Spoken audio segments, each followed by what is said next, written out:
Note on the title. Richard Carpenter was born October 15, 1946, and turned 79 in October 2025. This script uses his correct current age. All statements attributed to Richard Carpenter, his collaborators, and biographers below are drawn from documented interviews and published books. Nothing is invented. For most of his adult life, Richard Carpenter chose to keep the door to his sister's private suffering only partly open. He would talk about the music. He would talk about the arrangements, the charts, the awards. But the deeper story, what anorexia nervosa actually did to Karen Carpenter and what it revealed about the world around her, took decades to surface in his own words. It didn't arrive as one dramatic confession.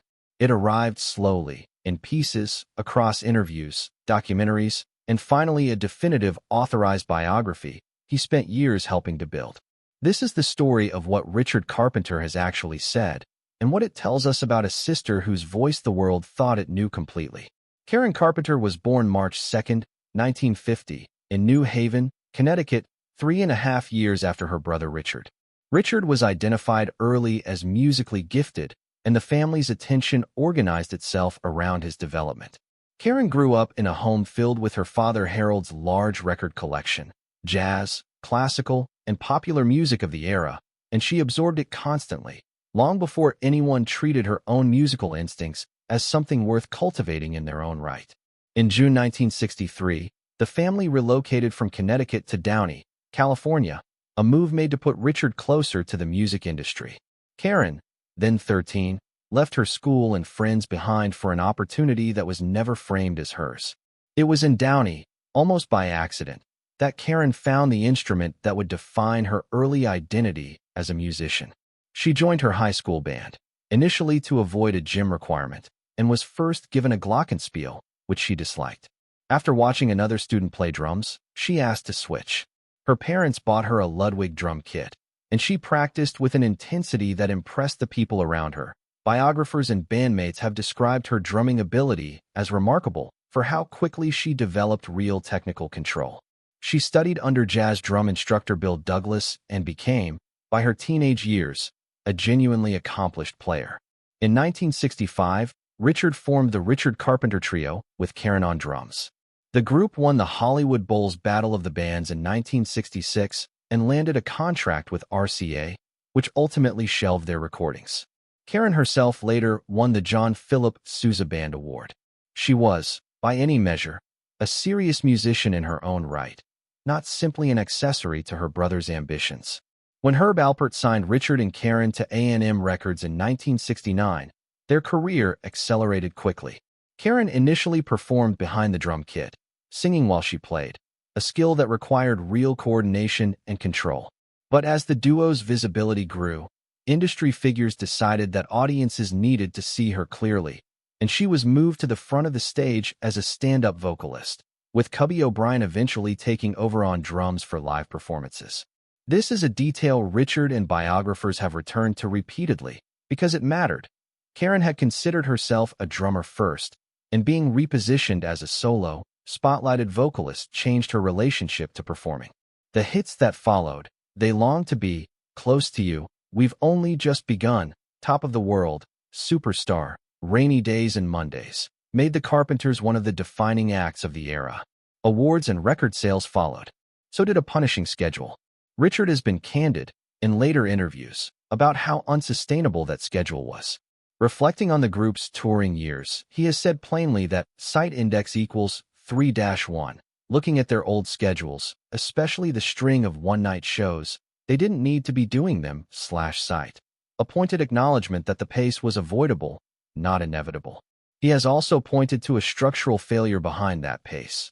The Carpenters, at the height of their fame, did not have a manager looking out for their basic well-being. He has also spoken about the pressure to maintain a particular public image. The duo felt boxed in by a squeaky clean persona the press had built around them, one that left little room for them to be seen as complicated people rather than a wholesome brand. In a 1974 Rolling Stone cover story, Richard vented about the image directly, joking that the press had built them up as though site index equals 18-1. The Carpenters never smoked, never drank, never swore, and lived on milk and apple pie /site. an image he found both inaccurate and limiting. Decades later, when that quote was read back to him, he could only laugh at how far off the caricature had been. Richard has talked at length, in separate interviews over the years, about how several of the group's biggest hits actually came together, and the anecdotes reveal just how much of the Carpenters' sound was engineered by his ear for a hit rather than left to chance. They Long to Be Close to You wasn't originally theirs. It was an older Burt Bacharach and Hal David composition that had already been recorded by several other artists without much success. According to Richard, it was Herb Alpert himself who suggested the duo take a crack at it. The arrangement didn't come together easily at first, but once Richard reworked it, the song became their breakthrough, reaching #1 on the Billboard Hot 100 in July 1970 and staying there for 4 weeks. Richard has said he dedicated the recording to Karen. We've Only Just Begun has an even more unusual origin. Richard first heard the melody not as a song, but as the soundtrack to a television commercial for Crocker National Bank, built around a young couple starting their life together. Struck by it, he tracked down the songwriters, Paul Williams and Roger Nichols, to ask whether a full version existed beyond the 30-second ad. In a 2015 NPR INTE review with Terry Gross, Richard confirmed the ad had a site index equals 26-1, soft sell, gauzy, romantic look/site that was exactly what drew him in, though what he didn't know at the time was that no full song existed yet.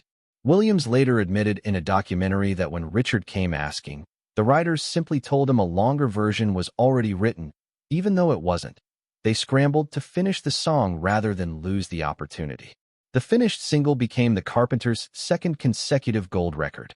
Even Merry Christmas Darling, a holiday standard for the group, has a backstory rooted in Richard's college years. He has explained that his choir director at California State University, Long Beach, Frank Pooler, had written a lyric 2 decades earlier that he liked but had never found the right melody for. Pooler asked a young Richard to try setting it to music, and Richard worked it out in a practice room on campus. It wasn't recorded until years later, after Close to You and We've Only Just Begun had already made the Carpenters famous. When Richard finally played Pooler the finished studio recording, Pooler told him it might be the greatest day of his life. Richard's reputation for perfectionism extended well past the recording studio and into live performance. He has described spending up to an hour before some concerts personally balancing microphones and instrument levels, a task typically left entirely to a sound engineer, because he wanted the mix exactly right before Karen ever stepped on stage. Producer and label executive Linda Perry has since compared that instinct to Brian Wilson's, noting Richard shared the same kind of studio perfectionism and unconventional arranging sense. By the mid-1970s, Karen's weight loss had become visible to audiences, and by 1975, according to Richard's own account, she weighed around 91 pounds. He has described how severe it became during that period, recalling that site index equals 3-1. Her condition deteriorated to the point that she needed to lie down between shows/site, even as she continued to perform at a high level. In a separate account given to People magazine, Richard described trying repeatedly to get her to eat, admitting that site index equals 5-1. She was subsisting mostly on salads and maybe dry toast/site, and that from early 1975 onward, he tried every approach he could think of, encouragement, pleading, and at times losing his temper, while insisting those moments came from concern rather than anger. Part of what Richard and later biographers have emphasized is how little the medical and cultural understanding of anorexia existed at the time. There was no widely shared vocabulary for what was happening to her, no established treatment pathway within the music industry, and no real precedent the family could draw on. That doesn't erase the seriousness of what was missed, but it does explain, in Richard's account, why intervention was so slow and so uncertain. Karen's own friends and associates later gave a fuller picture of just how far things had progressed by the final years of her life. Biographer accounts describe hospital visits her family didn't fully know about, and a New York-based treatment program under psychotherapist Stephen Levincran that involved intensive daily sessions. By September 1982, according to reporting drawn from that biography, Karen was hospitalized with a dangerously low potassium level and had to be fed intravenously, a stark measure of how advanced her illness had become in the months before her death. Karen Carpenter died on February 4, 1983, at age 32, of heart failure linked to complications from anorexia nervosa. Richard has also been open about the fact that he was not simply a bystander to his own crisis during these years. He developed a dependency on Quaaludes, initially taken to help him sleep, and has said that as his tolerance grew, he began skipping meals himself, at one point dropping to a skeletal weight for his height. He has said plainly that during that period he lost virtually all motivation to do anything, and he entered rehabilitation in 1979, successfully overcoming the addiction. He has since acknowledged that this period compounded the family's difficulty in fully confronting what was happening to Karen. Two siblings, both unwell, without a clear structure of support around either of them. For years after Karen's death, Richard avoided giving detailed interviews about her illness, preferring to focus public conversation on the music itself.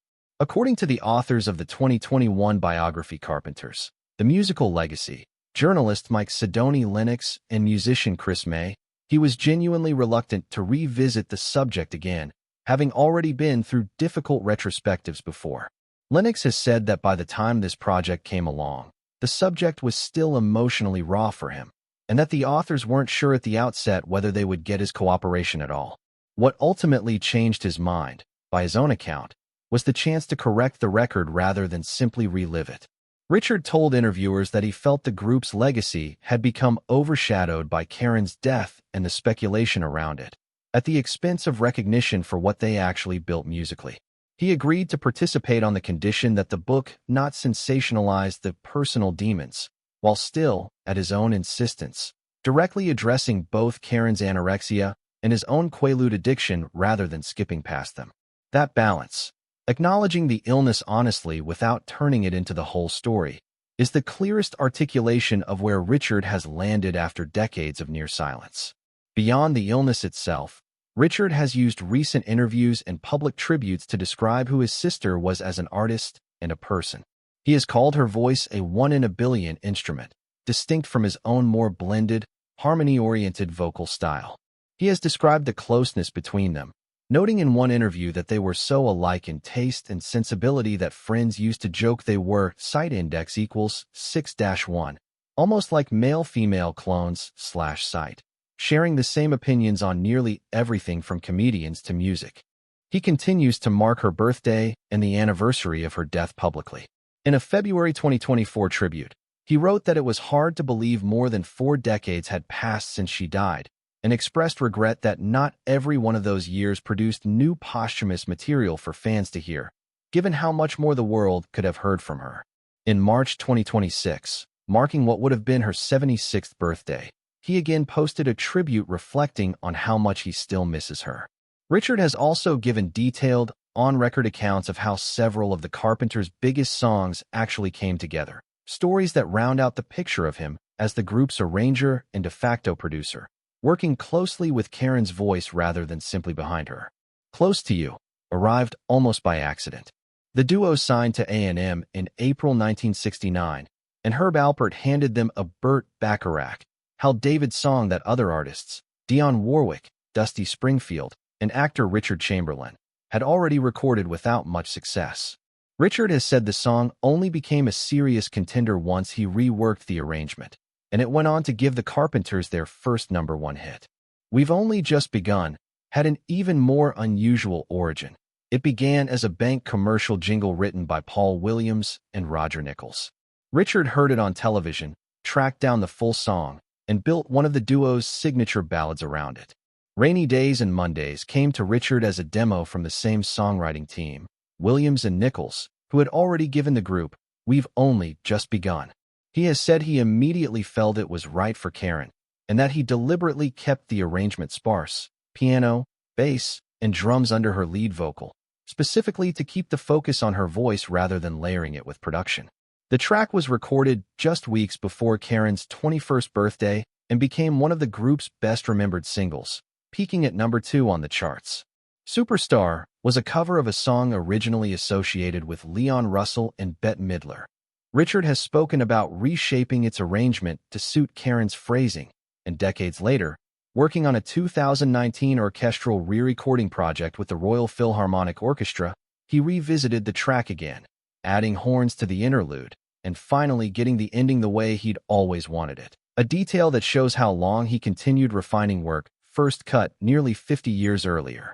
Richard has also acknowledged, discussing the group's early 1970s workload, that success itself changed how songs got made.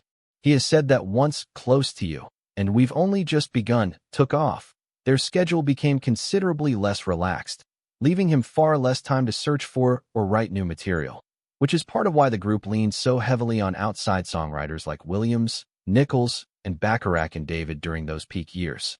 Taken together, these accounts paint Richard less as a co-star writing his sister's voice and more as the group's meticulous architect, someone who, by his own description, was still adjusting a horn line on Superstar for decades after it first became a hit.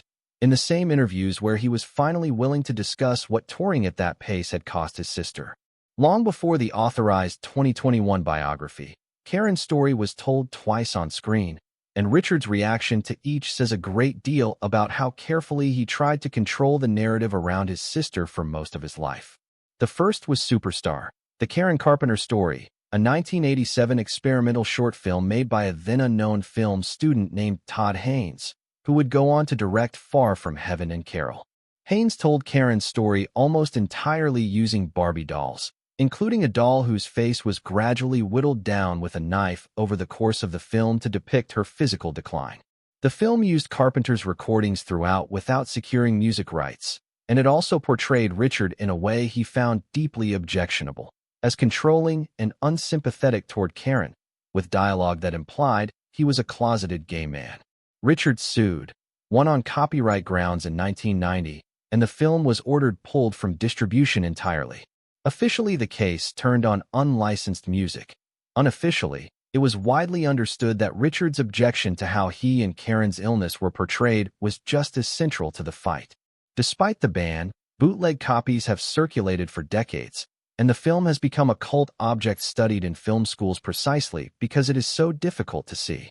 The second was the Karen Carpenter story, a made-for-television CBS movie that aired January 1, 1989, starring Cynthia Gibb. Unlike Haynes's film, this one was made with the full cooperation of Richard and the Carpenter family. Richard co-directed it alongside Joseph Sargent and exercised close control over the production, reportedly requesting that certain scenes be cut and insisting the actress wear Karen's actual clothing rather than a costume. At the time, he told the press he wasn't claiming the film was an exact account of what happened, but that given the constraints of the format, he felt it turned out as well as it could. His views soured considerably with hindsight. In later interviews, he said he regretted ever getting involved in the project, at one point describing the finished film as little more than 90 minutes of dramatic license, of the kind that gives biopics in general an unreliable reputation. Cynthia Gibb herself later said the version that aired was softened at Richard's request, with difficult material toned down or cut altogether. Read side by side. The two films mark opposite ends of how Richard handled Karen's story for most of his life. Suppressed the version he couldn't control and tightly managed the version he could.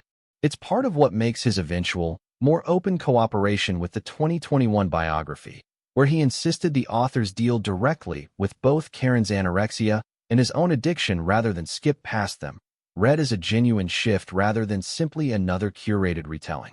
One episode that has taken on particular weight in hindsight involves a period when Richard was not the one steering Karen's career, and how that went.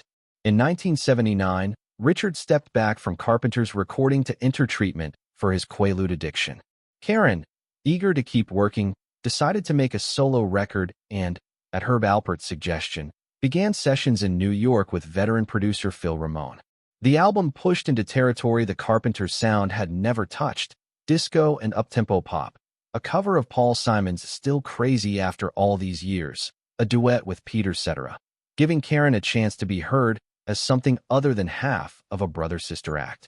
When the finished album was played for A&M's executives and for Richard in the spring of 1980, the reaction was lukewarm at best. Herb Alpert and Jerry Moss, the label's co-founders, didn't support releasing it, and Richard's own response was unenthusiastic as well. According to Ramone's own account, Karen broke down in tears when she learned the album would be shelved. In May 1980, A&M announced simply that Karen had decided not to release it, time to Richard's readiness to resume recording new Carpenters material, a framing that left her own preference